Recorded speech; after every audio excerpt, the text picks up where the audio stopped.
Welcome to Beyond the Coverage. I'm Chris Horner. In today's edition, I want to cover some of the big races that are coming up for our four big-time stars: Primož Roglič, Tadej, Jonas Vingegaard, and of course Remco Evenepoel. These four riders got four different calendars, and some of them will overlap when we're talking about at the Tour of the Basque Country in Dauphiné, where of course, like I said before, Jonas, Primož Roglič, and Remco Evenepoel will battle in those two events before they get to the Tour de France, where we see all four of the mega stars of the European peloton come together and really do a battle. But which rider of the four really have the hardest schedule coming? Well, that's easy in terms of the hardest schedule. I'll show you the schedule here of Tadej Pogačar, and you look, it's Strade Bianche, it's Milan-San Remo. Of course, he's going to go into the Giro as his main objective, and he's going to try to do the double. So that's easy to see who has the hardest schedule leading into the Tour de France.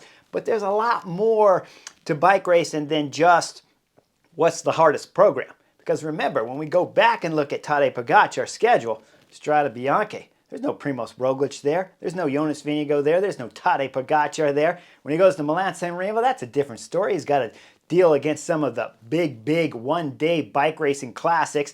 You know, Mathieu van der Poel, Wout van Aert, those guys who have won already at Milan-San Remo. So that's a whole different program right there. But then when you start looking at Catalonia, again, he's missing the other three big stars that do GC races, and they're not going to be there. So if we look at Tadej Pogačar's schedule before the Tour de France and you say, hey, he does the Giro and he wins the Giro, he goes to the Tour de France. Well, I remember way back in the day when Tony Rominger won the Giro, he got to the Tour de France and he said, hey, if I don't win the Tour and my legs are hurting, so what? I won the Giro. That's what Tadej Pogačar gets to do if he wins the Giro.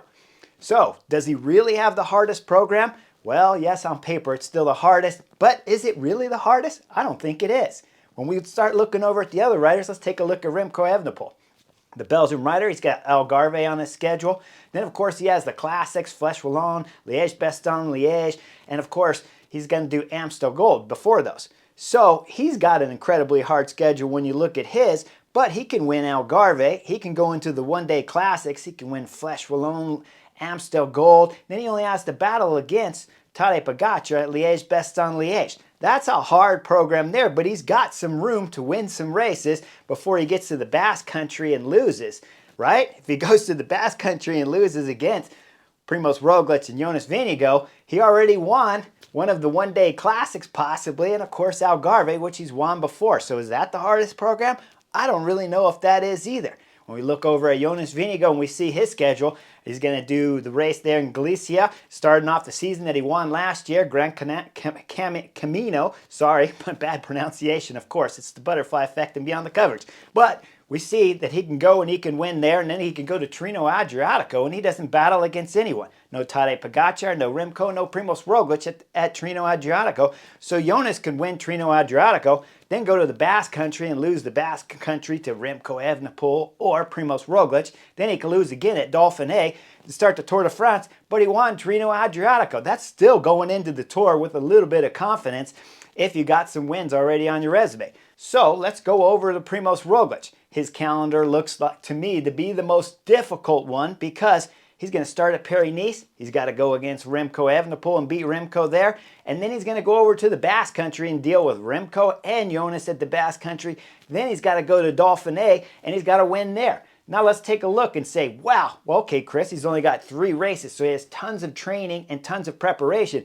But if he loses all 3 of those races and he starts the Tour de France with 0 wins, not only does he have 0 wins of the season, not only has he gotten beat by Remco Evenepoel and Jonas Vingegaard before the Tour de France starts, so the drama's going to be crazy high, right? But let's say he's only got 3 events, like I've already said, and let's look at it from another angle and say he wins all 3. Now let's look at the drama, because of course Remco Evenepoel is going to lose those 2 races. Jonas Vingegaard will lose those 2 races going into the Tour de France. Sorry, I go back to Remco where he lost 3 because he's got to do Paris-Nice also against Primož Roglič. So now all of a sudden you look at Primož Roglič, if he wins all 3 of those and he starts the Tour de France, he's thinking, wow, this is great. I've already won 3 big races in the season. And the drama switches all the way over to Visma Lease Bike because they let Primož Roglič go over the Bora Hansgrohe. So then you start seeing the drama. No matter how you look at the 2024 season, when we're talking about the four biggest stars of bike racing in the European peloton, Once we get to the Tour de France, riders, one of the four, if not three of the four, most likely are going to have some kind of drama going into the Tour de France where their season hasn't been spectacular. Now, I could be wrong, right? Could be Primož Roglič loses Paris-Nice but wins Basque Country and then loses Dauphiné. That's still a good season if you won the Basque Country, or maybe you won Dauphiné and not the Basque Country. It's still a good season when you start. So I could be wrong, but let's say Remco Evenepoel's not on fantastic form and loses to, of course, Jonas Vingegaard and Primož Roglič, but then, of course, wins a one-day classic. His season becomes a success if he can go to the Tour de France and just win a stage. So there could be a lot of drama coming up in the 2024 season. And when I look at it physically, of course, the most days of racing, the hardest schedule, Tadej Pogačar. It's easy. He's doing the Giro, going into the Tour, and the double's never been done since 1998 with Marco Pantani. So we know physically that should be the hardest schedule. But when you add in the mental stress and the importance of the three races that Primož Roglič has, I almost think he has the hardest schedule coming into the Tour de France, even though it's the least amount of races. It's going to be important for the Slovenian to be able to win one, if not two, of those events, because he wants to beat Jonas at least once before the Tour de France starts so that he has that confidence on his side. And then, of course, if he could win Paris-Nice, that'd relieve the stress right away because it's the first race that he's going to do for his new team, Bora-Hansgrohe. And guys, I can tell you, winning the first race when you switch the teams is always a good feeling. I remember going over to Webcor back in the day when I went with those guys, and we started winning right from the get-go of the season, and it relieved pressure left and right. When you go into the big races, when I won Tour of California with Radio Shack, I was told from Johan Bernal, guys, we have to win. There is no option. The Tour of California is bigger for us than the Tour de France because we're not expected to win the Tour de France, but we are expected to win Tour of California, and we don't have our sponsor backed up for next season. It's the same scenario when I was racing with Saturn and we went to Georgia. When I was going over to Tour of Georgia, it was me and Nathan O'Neill. We had to win there because it was the first primetime big race that they had back in America that was coming back after the lull and all the big-time races disappeared, where only the Tour of Redlands was left on the schedule. So it was a big, important race, and the stress that each of the riders, the four favorites over in Europe, are going to feel in this 2024 season is going to be high. And I think when I look at Tadej Pogačar's schedule, even though we know physically it's the hardest, when we look at it, it might be the easiest because he's got plenty of opportunities to win where he doesn't have to fight against the best other three riders in the world. And that's talking about at the Giro. We're talking about at Strade Bianche. So he's got plenty of options to be able to win. We look at Jonas Vingegaard. He's got options to win, like I said, at Trino Adriatico to win, where he doesn't have as much depth to battle against there. And, of course, Remco Evenepoel. But Primož Roglič, every race he does, it's against some of the best riders in the world, and it's going to start there at Paris-Nice against Remco Evenepoel. Then we go Basque Country, then Dauphiné, and then he starts the Tour de France. So if he hasn't won one of those three races, for sure the pressure will be the hardest.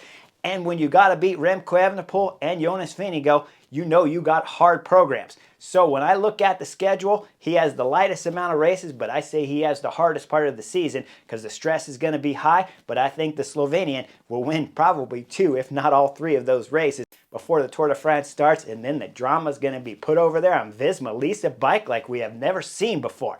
Now, you guys know I don't love the tactics from Visma Lisa bike. In the past, I hate them. I think they're some of the most ridiculous tactics on the planet when I look at how strong the team is. But they've gotten away with it because they have massive power.